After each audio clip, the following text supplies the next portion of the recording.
We're going to get started today. It's just after 10 o'clock, and I appreciate any of you that are here.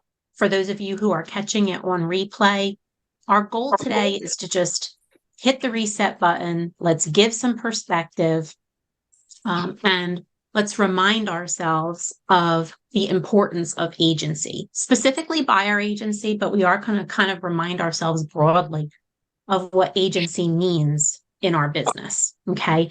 That's why you're here today. For anybody who's joined us, if you could take responsibility to just mute yourself, if you can, I'll try to go through the list too and just grab anybody that I can. But again, if you have a question, don't hesitate to unmute and jump in.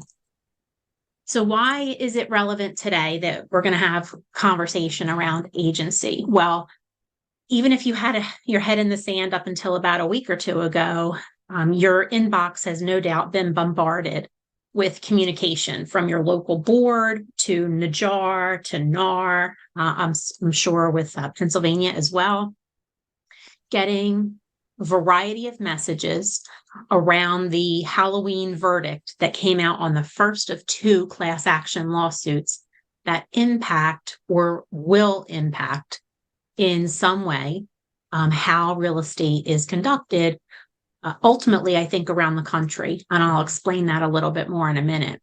The verdict that came down on Halloween was in Missouri and was to the benefit of about 500,000 Missouri home sellers.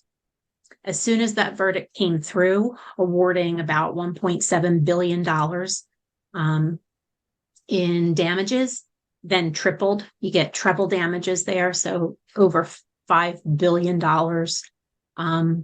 in awards. Within 10 minutes of that verdict, another class action was filed in Missouri, but on a national scale, pulling in roughly 6 or 8 additional brokerages and NAR once again. That lawsuit is intended to be national in scope, and now the numbers have grown. 5 billion was a big number. Now they're looking at 200 billion. The goal here, ultimately, with the lawsuits, with the litigation, and sort of with this magnifying glass that's on our industry right now, is ultimately to get the Department of Justice to take a really close look at how cooperation is impacting the consumer's ability to negotiate commission. There's a lot of unanswered questions, a lot. We're not here today to answer, and predict the future of how this is all going to play out. But what's really important for today is that we remind ourselves today why buyer agency is critical, why these conversations with your buyers, and even a little bit, we'll talk about sellers too, why it's important that they be transparent and sort of all-inclusive of these topics, right? That things that you thought you didn't necessarily have to talk about, at least not at the start of the relationship, because you were protected through cooperating commission. We need to accelerate those conversations, and we need to sort of take the bull by the horns. And that's sort of the goal today, to get you refreshed on buyer agency, remind you why it's important, why you need to protect yourself and the relationship with your client, and how you can sort of get on that horse and get on board with buyer agency agreements. I will tell you, just in my experience, both coming from franchise ownership, then moving over to EXP, having been here almost 3 years, buyer agency agreements now, in the moment that we're in, are not a compliance requirement. Okay, but that doesn't mean that they're not important. And that doesn't mean they won't become a compliance requirement going forward. So again, the goal here is to reorient you with what these documents are, what their intention and purpose is, and hopefully help give you some tools and logic of why it's important that you get comfortable with them and share them with your clients. Okay?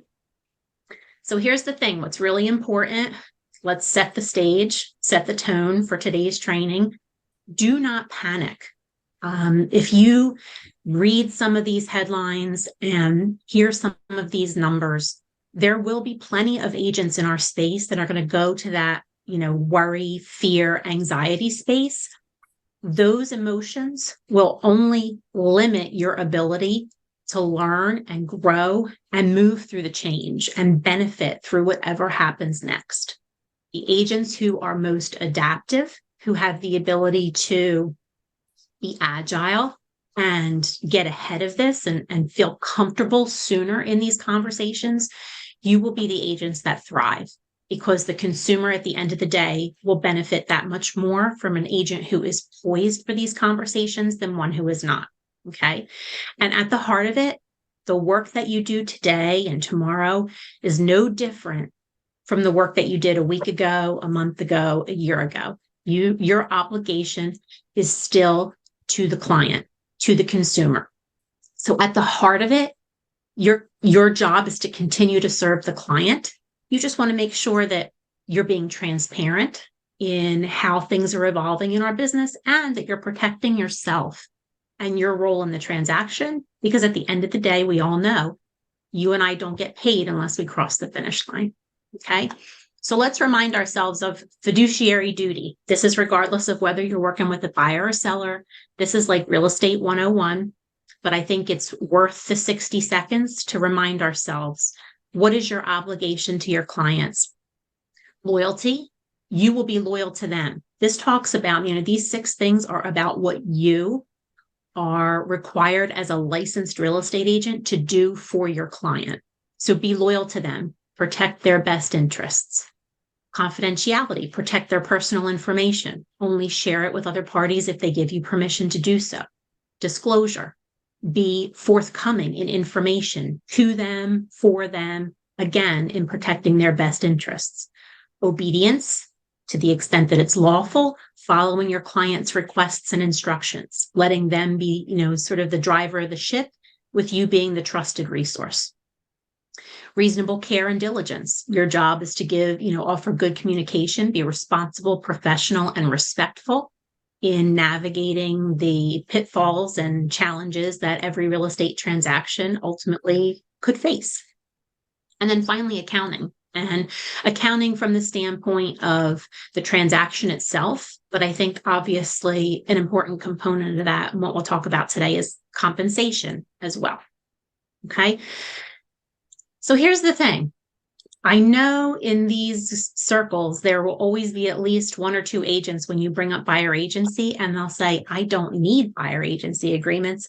I'm getting the consumer information statement signed. I'm good. I'm covered.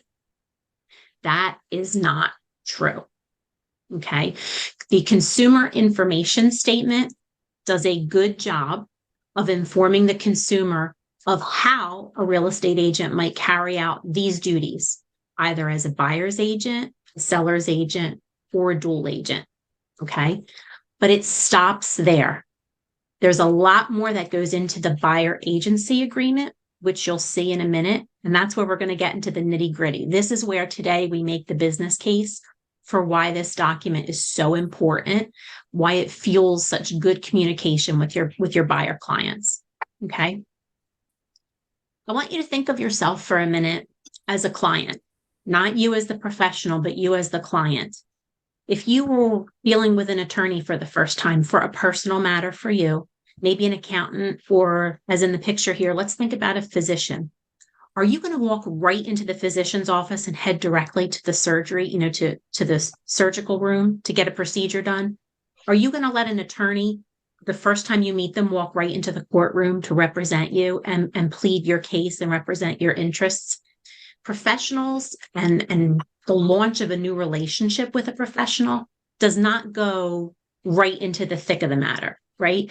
You start with consultation, conversation, understanding of what are my needs as the consumer, as the client, and what is the professional able to do? What services are they able to provide, and at what cost?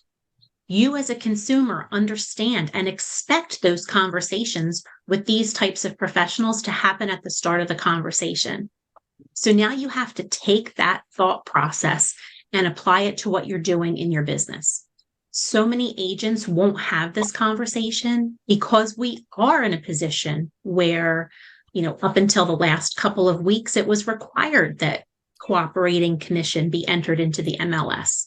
So you felt like you didn't have to have that conversation because the listing agent was going to cooperate and share in commission with you. That will not always be the case going forward. So all the more reason for you to position yourself. If you could unmute. And Whitney Smith, I sent you a prompt. Let me see. I think I got it. So if you are the client needing that conversation with your professional, now appreciate that you as the professional have a duty to have this conversation with your clients up front. Okay. And the best thing that you can do is be transparent, address all options. And we'll talk about that a little bit more in a few minutes, but really opening the dialogue so that you're not scaring them off with a number, because I think that's the perception that you're going to scare someone off. But really explaining how the process might look, how you get compensated at the conclusion of a transaction, and how your services, your level of professionalism, expertise, your marketing services will ultimately best benefit the client and serve their needs in the real estate transaction. Okay. That's got to be a full and comprehensive conversation at the start. The important thing about agency, which is different if you go back to that, I'm good with the CIS. What's important about agency is it now addresses the relationship as a two-way street. The consumer information statement only addresses your role as the agent. And then again, like I said, whether you are the seller agent, buyer agent, or dual agent. Okay. Buyer agency agreements are going to take it to the next level and define in both directions how the relationship will work.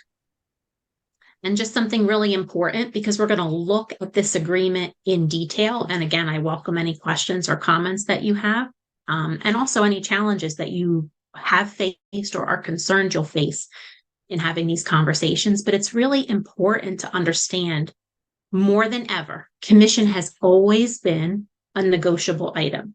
It's always been negotiable in the minds of NAR, in the minds of the brokerage, and in the mind of the individual agent. You have a choice as the individual agent, as the professional, to decide what commission you will collect from client to client. It may vary for you depending on the needs of the client, or the expected out-of-pocket costs that you might incur to market and list a property. It could have to do with the amount of traveling that you'll do to move a buyer around the state to identify an appropriate property for them. It could have to do with the amount of time that you anticipate working with a client. But at the end of the day, it has always been a negotiable item. Now more than ever, not only is it negotiable, but it could look very different from transaction to transaction. And what do I mean by that? You can close one transaction today working with a buyer where there's cooperating commission and your commission is paid by the listing broker. But then the next transaction, the buyer might be paying that commission to you directly on the settlement statement. The transaction after that, it might be shared where the seller is paying a percentage and the buyer is paying a percentage. Then there's a whole other possibility of seller credits coming into play to be able to compensate the buyer to offset this charge to them on the settlement statement. It could be a matter of seeing loan products that are going to evolve and change over time to be able to incorporate or roll in this expense possibly into the, just like you would roll in other closing costs or points into the amortization of the loan. So there could be a lot of different ways that this might look. And the place where you will best thrive as these changes and sort of this evolution takes place is when you are poised to have the have the conversation with your client, when you can talk them through the options, when you can articulate why one scenario might work better for that client than another scenario, again, looking to protect their best interests, then you're going to be in a position to ultimately win. And by win, I mean secure the client relationship, help them get to the finish line, and get paid for the work that you've done. Okay. So let's talk specifically, and we're gonna look at the document because I'm guessing that at least a couple of you here, or if you're catching it on replay, at least a couple of you have not read the buyer agency agreement recently, start to finish. It's not a long document. It's worth your time. But what does it do? What does it accomplish? It's going to formalize the relationship. Okay. So just like you step foot into the attorney's office, into the doctor's office, right? You are establishing, why am I here? And what do I need your help for? And then as the professional, how can I provide you with that support? What are the parameters of our relationship? Okay. It's going to define the roles. What does the buyer do? What does the agent do? And we'll look at that. A huge component. And I've had conversations with agents in the past because where I've seen buyer agency missed, as an opportunity is typically in the past, you might have, so let's say you work with a buyer and maybe you showed them properties for 3 or 6 months, and then all of a sudden they sort of abandon you and abandon the relationship and move on to the next agent. The buyer agency agreement establishes loyalty. That doesn't mean that the buyer can't exit the agreement. Doesn't mean you as the professional can't exit the agreement. But what it does is, just like when you step into the attorney's office and sign the retainer, or step into the doctor's office and proceed to get your procedure scheduled, right? Or work with your insurance company, there's a certain level of commitment that once you take those next steps forward, the perception is that you are in relationship and that you can't just abandon that relationship without giving that relationship certain regard. So that's the perception there is huge and should not be discounted or, misplayed when it comes to buyer agency. It also sets a time frame, and you are in control with the buyer on that time frame. So if they're a little bit hesitant, if you're just getting to know someone, then maybe you only set that initial buyer agency agreement for a day or a weekend or a week.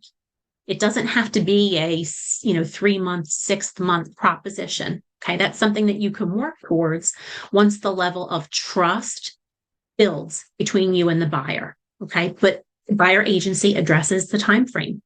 It also addresses compensation. You have the opportunity to talk about what you will charge, to explain how compensation works. This opens the door to the conversation because it's built into the actual document. And then finally, buyer agency gives you a place to explain, what if this isn't working out for you or for me? What is the recourse? What would the next steps look like for us to terminate our agreement?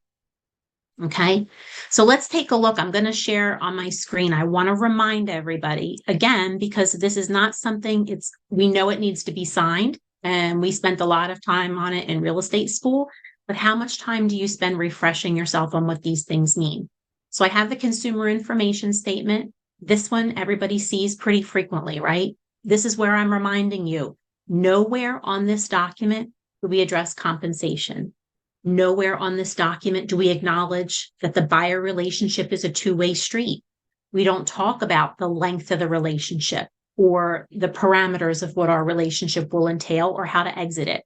So the consumer information statement does not replace buyer agency.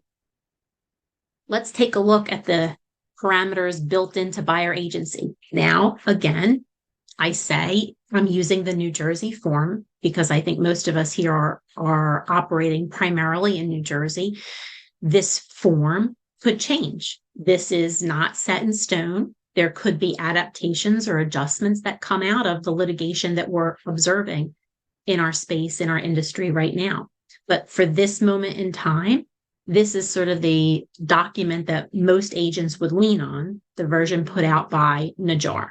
Okay, so what does the buyer agency agreement do? Well, there are two. You should understand there are actually 4, but the 2 that we're primarily focused on today are exclusive buyer agency and non-exclusive buyer agency.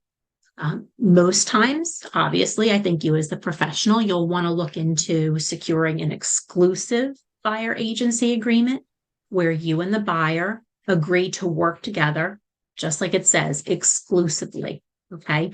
This is important, I think, in educating the consumer about our business.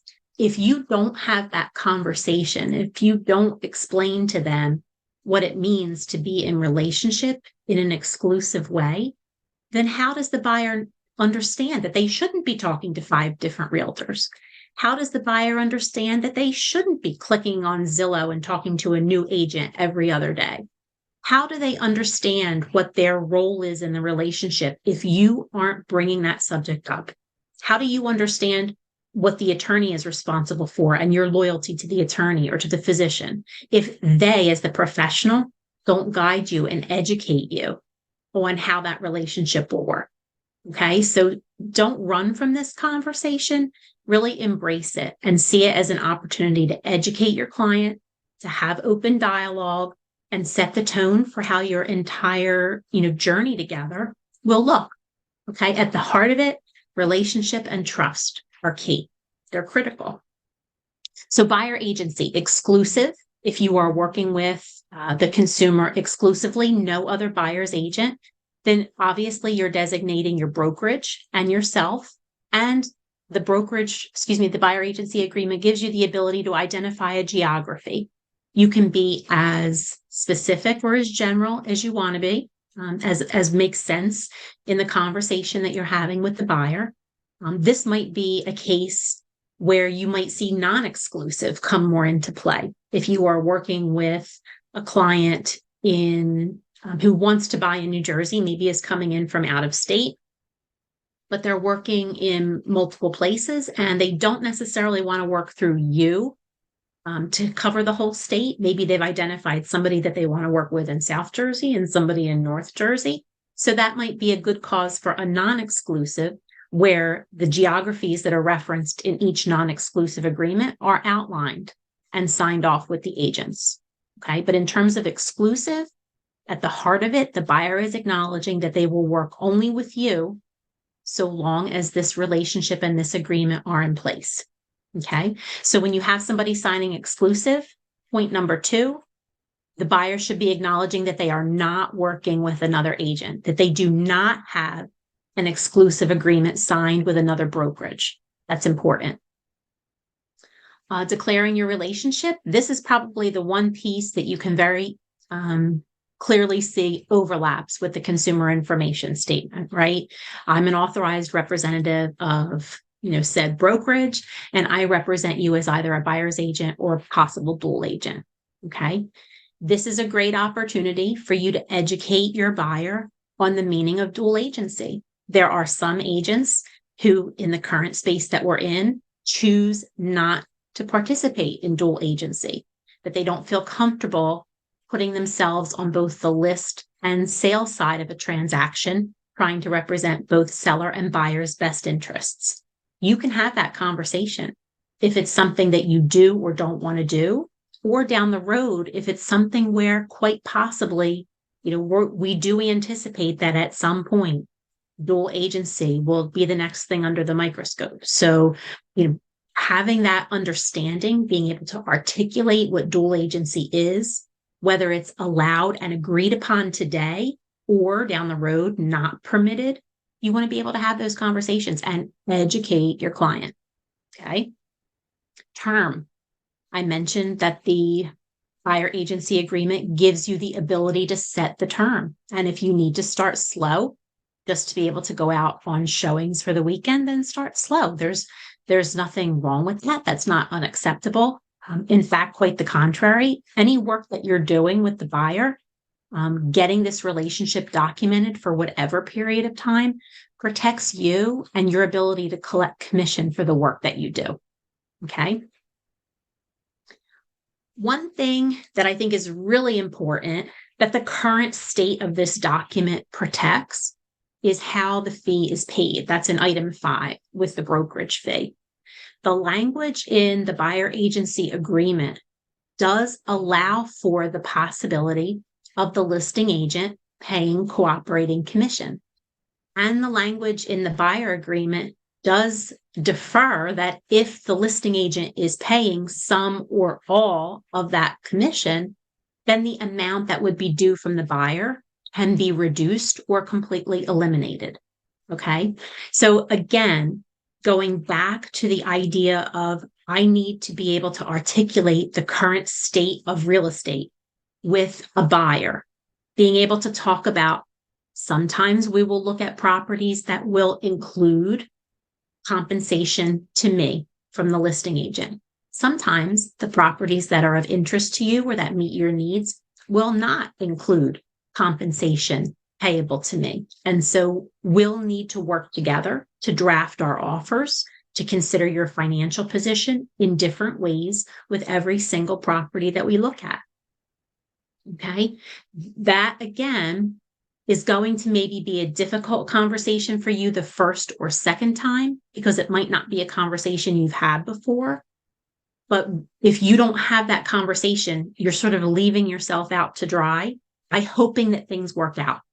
How many attorneys offer 10, 20, 30, 100 hours of their time? How many physicians offer hours and hours of their time without ever addressing up front their need to be paid?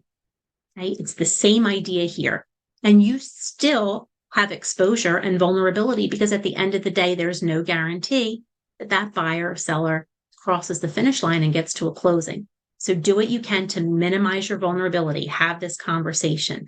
Talk about the different scenarios. You as an agent, you're going to be looking on the MLS. You are now going to start to see, and I'm not saying it's going to be widespread, but you will come upon properties where there is no co-op commission to the buyer's agent. You still have an obligation to show those properties to your buyers if those properties meet the needs that they've expressed to you and or if they've shown a desire to see that property. So it can't change your mindset of first and foremost serving the client, but this has to be a conversation. And hopefully in talking through this, you understand that and appreciate that a little bit more. Okay. Here's where in items 6 and 7, the form really talks about what's your role and what's my role. This is not like super crazy specific that it boxes you or the buyer into a corner. But again, I think what really is driven home here is the fact that it's a two-way street, that the buyer has an obligation to you in being forthcoming, in leveraging you as the professional in the working relationship, not sort of circumventing you, and that it reinforces your fiduciary responsibility back to the buyer. Okay. It also addresses something that we haven't really talked about. What if you're working with other buyers and those buyers have an interest in the same property? Buyer agency does address that and does allow for that and sort of discloses to the buyer that that is a possibility that could happen and that it's something that you are able to ethically do. Okay.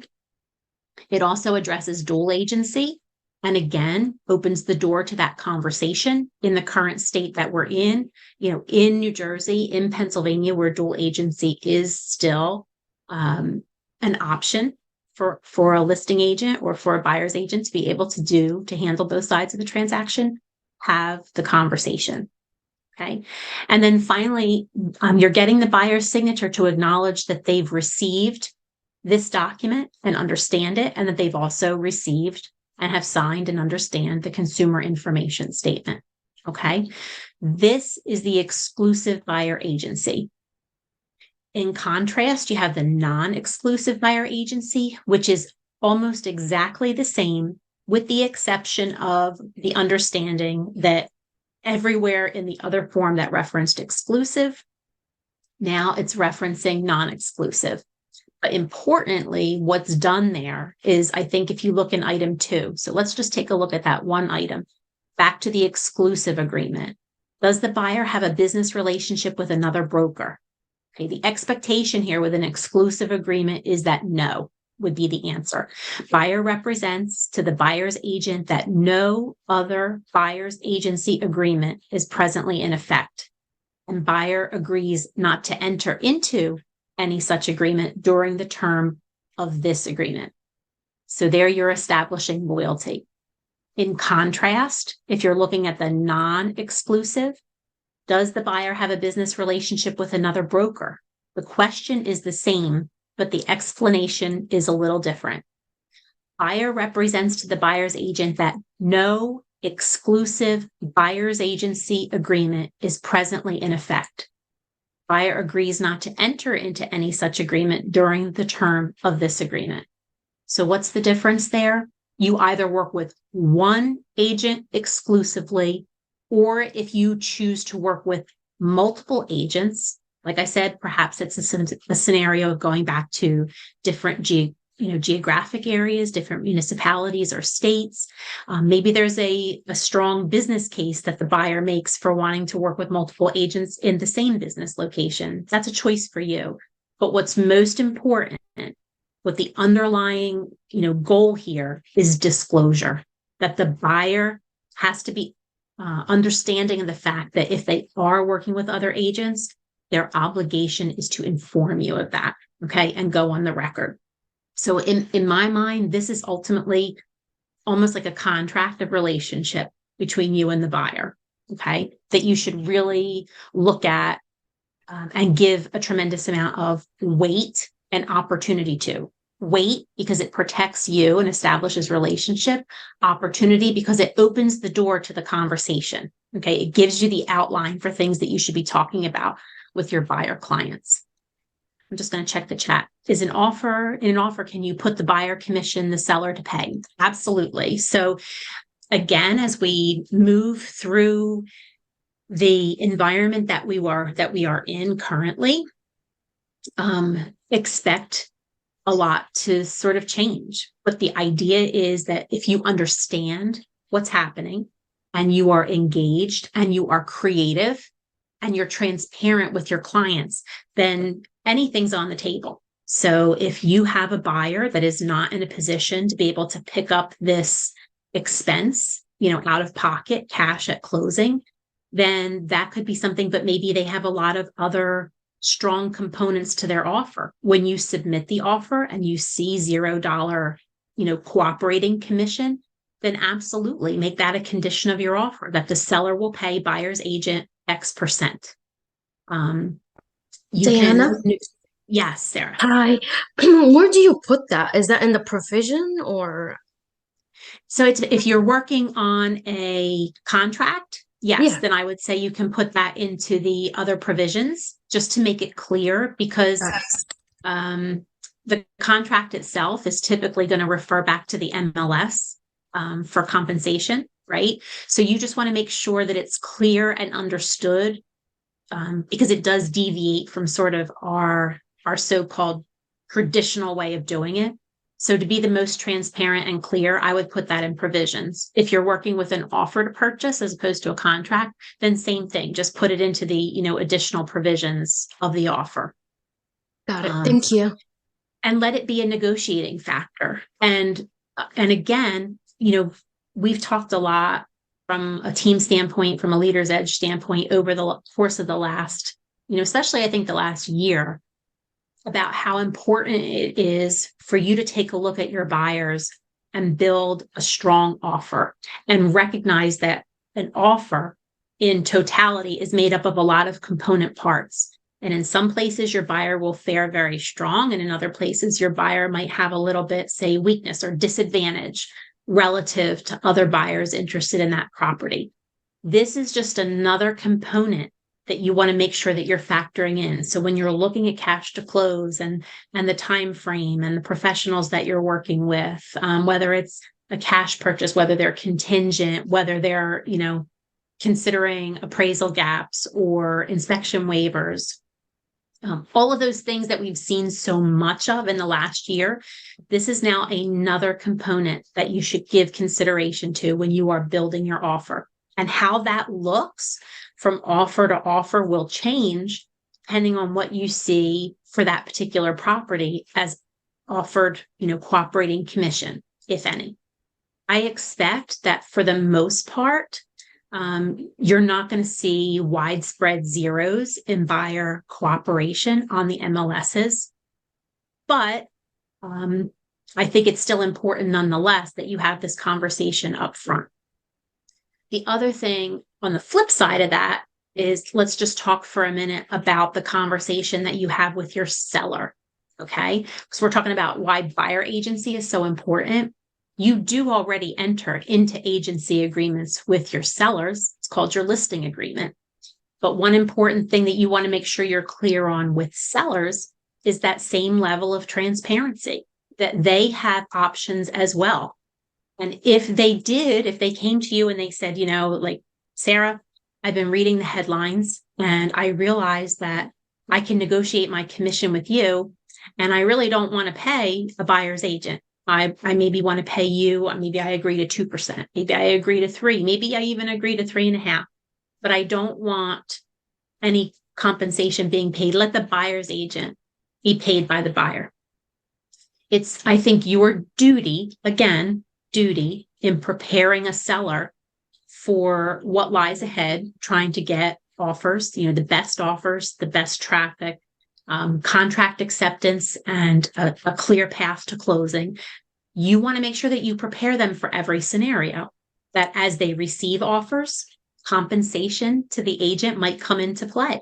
As they receive offers, they're going to need to look now at compensation, just like they're looking at all these other factors: cash versus mortgage, quick close versus delayed close, contingent versus not. It's now going to play a role from both sides. So again, you being the trusted resource, you being knowledgeable, not fearful, but knowledgeable, and educating to your consumer clients on what the expectation is, and being that trusted handholder for them through the transaction. That's where you, as the agent, as the licensee, that's where you have the opportunity to thrive in all of this. In the short term, there may be people that sort of come in and undercut the business, but at the end of the day, our role is to provide the greatest support and service to the consumer. And so at the end of the day, people who maybe try to work that way, in my opinion, will not thrive long term. Okay. Their true colors, if you will quickly become evident, and people will not go back and repeat business with those professionals for the lack of service, right? You get what you pay for. So I feel very strongly that you, as the agent, want to put yourself in a position for success, and being able to have those conversations and not put it sort of in a box, recognize the fluidity of it, and helping your clients, whether you're a seller, comparing offer to offer, or you're a buyer, having to put the strongest offer in, and how that looks from one property to the next could change. Just being prepared for all of that and keeping the dialogue open. I hope that helps to address. Shachali, that's okay. That's an interesting question. So what if both the seller and the buyer both deny payment to you? Well, that's where I think that's like the ultimate, okay, I should have been a kindergarten teacher question, right? But no, the fact of the matter is, this is exactly why I'm saying to you, have the conversation about buyer agency. Because for any of your clients that you're working with right now, let's say you've been working for some people for 3 to 6 months and you haven't signed buyer agency, you are vulnerable with those people. If you do come upon a property that has a $0 cooperating commission, you are vulnerable, because you don't know if your buyer is in a position to pick up that cost. You don't know if it's something that you can negotiate with the list agent. You're not sure what their appetite is to negotiate that. So, my best advice is for anybody who's sort of in that flux where you've already been working with them, I think it's worth having a conversation, whether they're comfortable or not signing buyer agency months into your relationship. I'm going to be honest with you. This might not be like the politically correct thing to say, but how willing they are to sign this agreement months into the relationship, I think, is going to be directly tied to the level of trust and respect that they have for you, for the services that you've provided to date, and for the relationship that you've built. So you know what? If you come upon a buyer who's not willing to sign it, then I think that is your learning opportunity big time as to why it's that much more important that you get ahead of this and start getting it signed with every buyer client, so you don't find yourself in a vulnerable position over and over again. If you're working with a listing agent, You're addressing compensation at the start. So if it's your listing, you have safeguards built into the listing agreement that ensure your compensation. If the property is sold, now you're just trying to do the same thing on the buyer side. I hope that helps to answer the question. Again, probably not like the cushy answer, but Eventually this will become normal, people are not that naive. They're gonna be watching the news, they're gonna be reading Google. It's gonna become the new normal. Somebody works for you, you pay them. and I think when you put it in the context, again, how often does each of us go to an attorney for legal support? How often does each of us, need surgery, right, with a qualified physician? I go back to those ideas because it's the same thing here. Buyers and sellers, for the most part, if you're working with an investor or something, obviously that's sort of an outlier. But for the most part, buyers and sellers are looking for you for guidance to understand the current state of the market. And that now is going to include a very real, very robust conversation about compensation. But they're looking for you to be the expert in all areas. Yes. Just like you sometimes have to have that tough conversation because somebody thinks their $500,000 house is worth $750,000. Yes. That's a hard conversation to have, but your expertise is required there. This is no different. Talk through, like, okay, I'm sitting with a seller. They don't want to pay buyer commission. Let's talk about that. Let's talk about what that could potentially do to the amount of interest. I've said it multiple times here. You as a buyer's agent have an obligation to show properties that your buyer is interested in or meet their needs. That's your fiduciary responsibility. Do all 3 million agents in the nation abide their fiduciary responsibility? Well, we know with the evidence, in any profession, you're going to have people that do the right thing and people who choose not to. So ultimately, if you're trying to protect a seller's interest, let's talk about how we get the most visibility for your property. Let's talk about how we get the most traffic, the most offers, and if we're lucky, competing offers that help to drive up the value of the home, right? And let's talk about how compensation plays into that. That, could you offering a cooperating commission, again, increase traffic and interest and get you at the end of the day a better price for your property as a result of all that. The other thing that I'll just mention to you and just throw out, because it's a possibility, right? It's something that you just have to stay in tune with, is that what's at the heart of all this, if I go back to those slides, where we are right now. So we have the Sitzer verdict 10 days ago.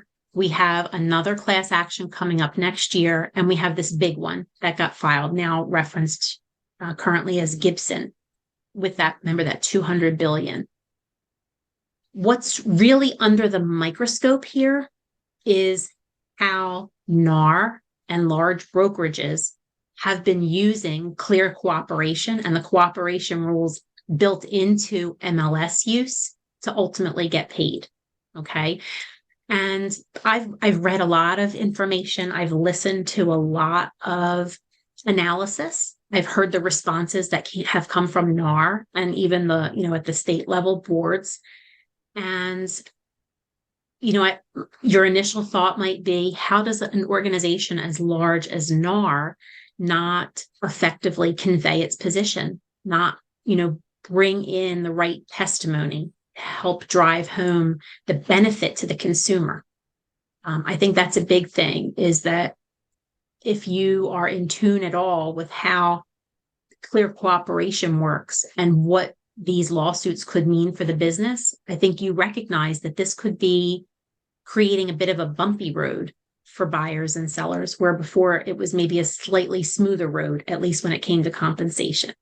But our job is not, we don't have the ability as boots on the ground agents to sit there and decide whether or not to follow the change in the industry because we agree or disagree with whether it helps the consumer.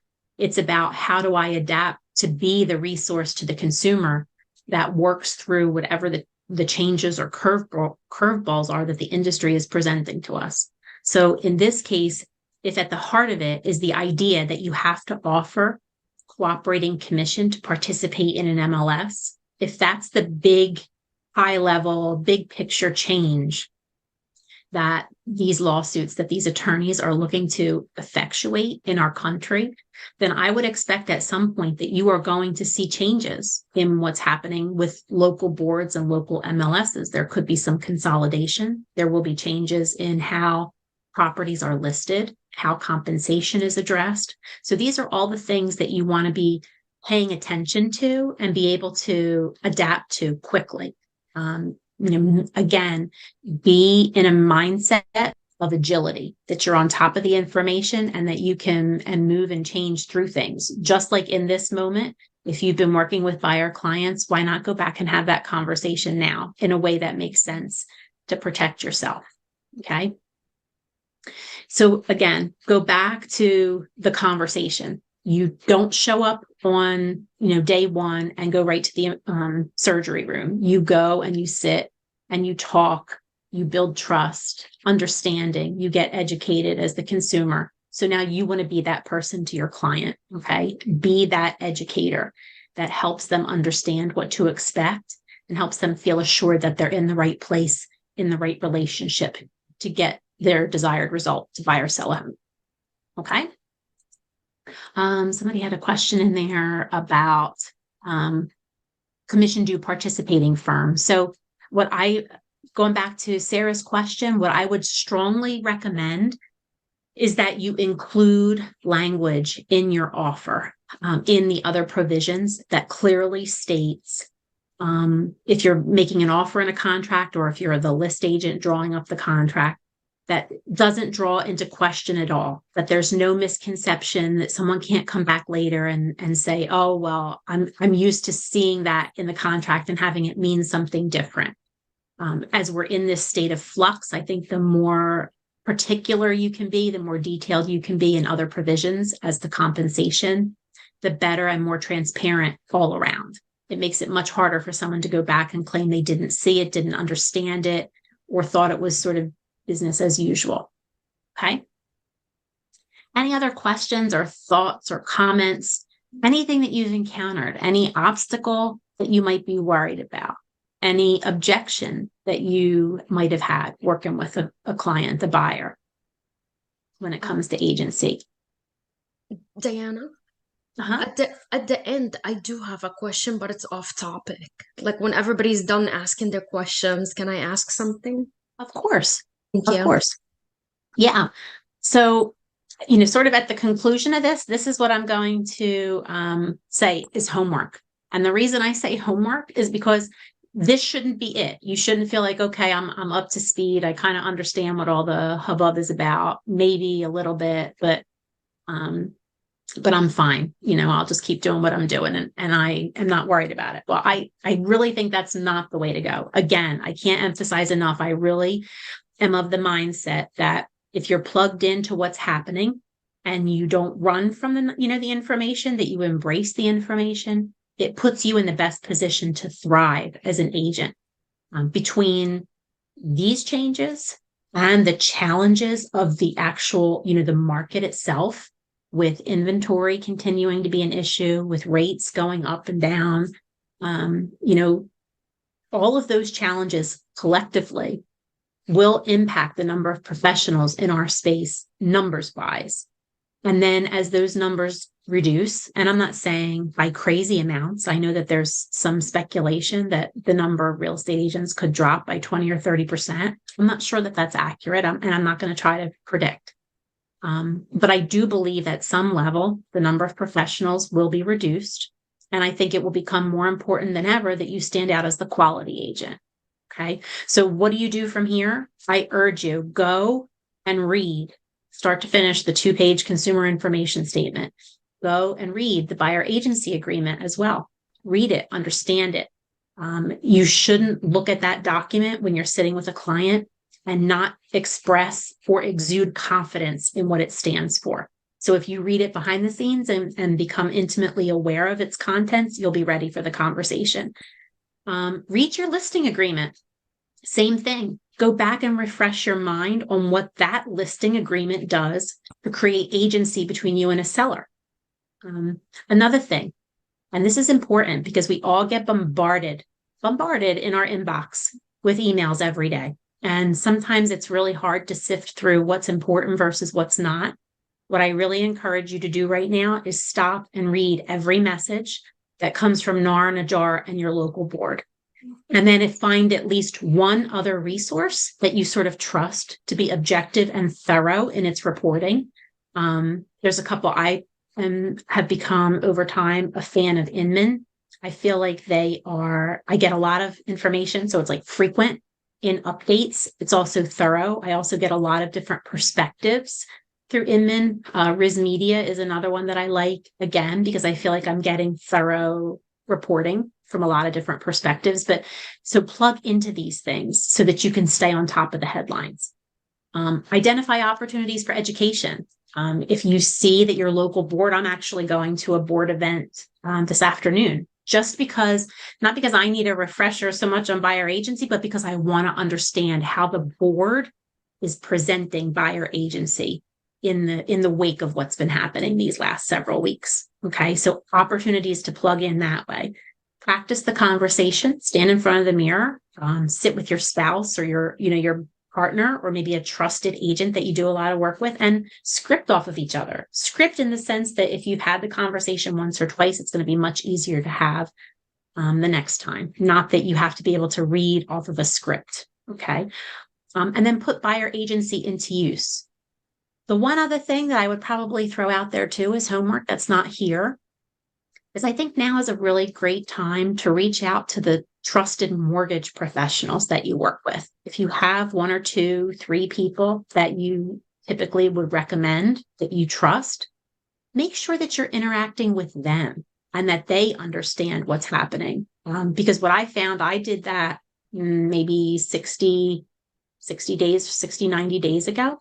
And what I was finding then was that mortgage professionals weren't even in tune with what was happening, that they weren't even from their sort of upper channels receiving the information about this change in the industry that could be forthcoming. So now being in tune with your mortgage professional can help you understand, are there products that are going to evolve to be able to accommodate, the buyer agency expense closing? Will platforms like conventional mortgage financing, will they adapt and adjust to allow for greater seller concession percentages against purchase price? Those are things that your mortgage professional is going to be best poised to help you understand. So again, lean into those partnerships too. That would be the other thing that I would recommend. But I think hopefully this at least gives you that reminder of why buyer agency is important. Why, if up until now you've sort of put that conversation to the side or overlooked its importance, why it has become critically important now. And don't be upset about that, because I can tell you with all of the agents that we've supported, and we're supporting currently, I think our transaction coordinators through ClosePoint are supporting, I think, over 200 agents on some level. Not everybody in a robust way, but out of 200 agents, less than 5%, and I would even venture to say less than 3%, make active use of buyer agency. So what I'm just encouraging you to do is plug into it, accept it, appreciate the value that it brings to your client relationship and how it protects you as the agent, as the trusted professional. So I hope you'll go back and do some of that work and not be so afraid or leery of what buyer agency can do for your business. Okay. If anybody has any questions, or Sarah, I know you had a question that wasn't specific to buyer agency. I'm happy to address that. Thank you so much. Yeah. So a friend of mine yesterday told me that when she bought her house, she wasn't on the mortgage, but she didn't know that she can be on title, even though she's not on the mortgage. So they have their house for like maybe 10 years now or more, and she wants to be added to the title. How can she do that? So let me ask you a question. Is she married? Correct. So her husband bought the home Correct. before or after they got married? While they were married. While they were married. And Yes. do they reside there as their marital residence? Correct. Okay. So remember, I'm not an attorney and not a licensed title producer, but I can tell you it's in New Jersey, right? The property? Yeah. Yes, in Nutley, New Jersey. Okay. So in the state of New Jersey is I think the proper term is marital property state. I might be slightly off on the explanation of that, but essentially, if you have a husband and wife or two spouses, two partners, you as the spouse, as the partner, as the legal partner, are entitled to 50% of the asset, should the asset be sold, if that asset was considered your primary marital residence for at least one night. In other words, if you slept there as a married couple at least one night, it becomes a marital residence subject to, so even though she wasn't on the deed when the property was purchased, at the time that it's sold, the husband would have to sign an affidavit.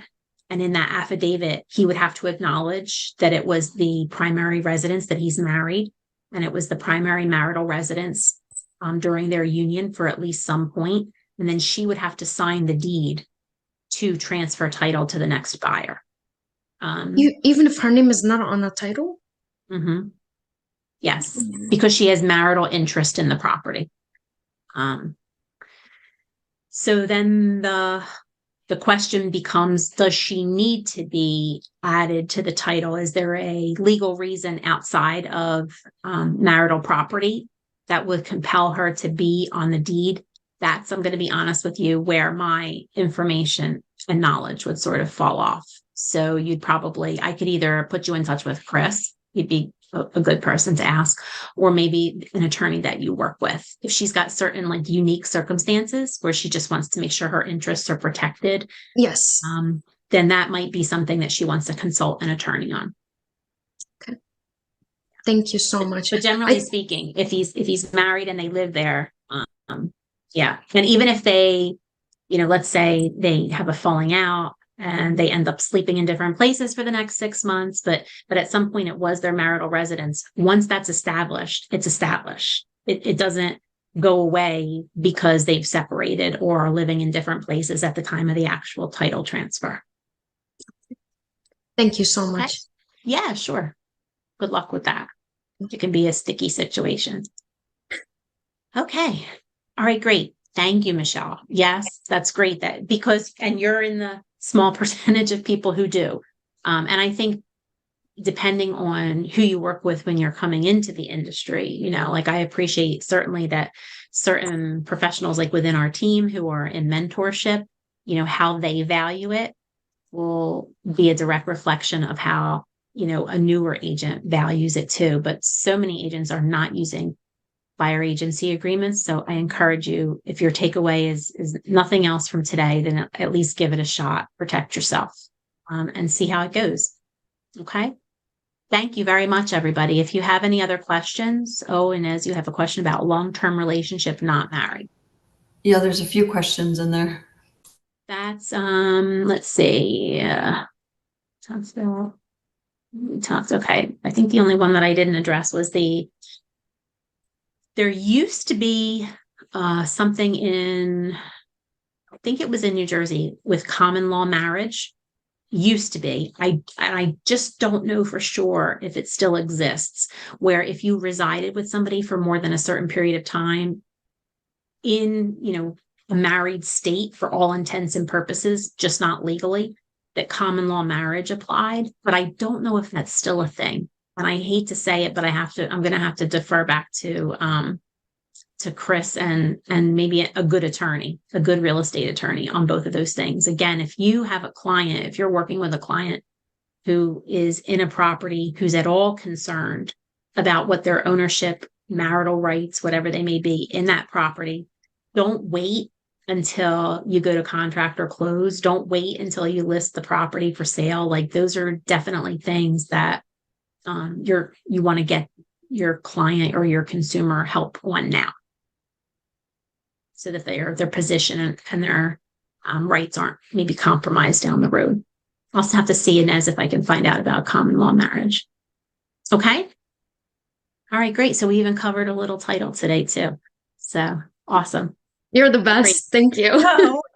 Go and do a little bit of homework, plug in, stay informed, and we're going to continue the conversation, certainly with what's happening on Tuesday's Leaders Edge podcasts and what we're doing here on Wednesdays. We will continue to stay ahead and just make sure that the dialogue continues so that you have a comfortable place to go.